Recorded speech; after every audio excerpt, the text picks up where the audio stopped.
Bonjour à tous, bienvenue si vous nous rejoignez sur France 24. Bienvenue dans cette nouvelle édition. La France a donc procédé à une nouvelle série de rapatriements. 15 femmes, 40 enfants qui étaient détenus dans les camps de prisonniers djihadistes dans le nord-est de la Syrie ont donc atterri la nuit dernière à Villacoublay. L'avocate du collectif Famille Unie qui regroupe 130 familles, elle réagissait ce matin sur nos antennes. Écoutez.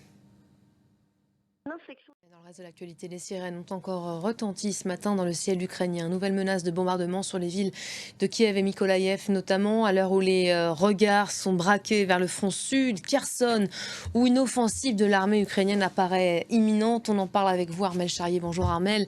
Les autorités pro-russes ont commencé effectivement hier, ou en tout cas annoncé transférer une partie de la population, ce qui présage a priori d'une offensive assez imminente.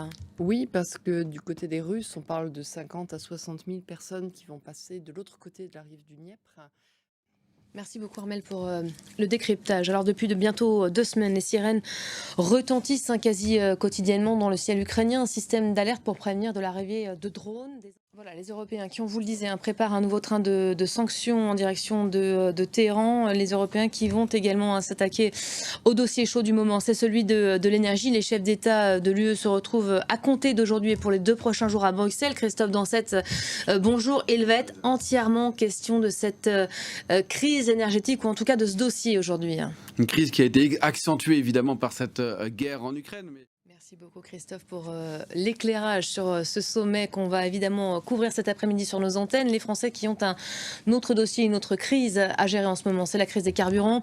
On va vers une amélioration sur le front des raffineries françaises puisque le travail a repris sur le site de la Med dans les Bouches-du-Rhône ainsi qu'au dépôt de Dunkerque dans le Nord. Seuls les salariés de Total Énergie de Fézin dans le Rhône et à Gonfreville-Lorcher ont décidé de poursuivre ce matin leur grève. Les explications de Julien Sauvager et Laura Roudot.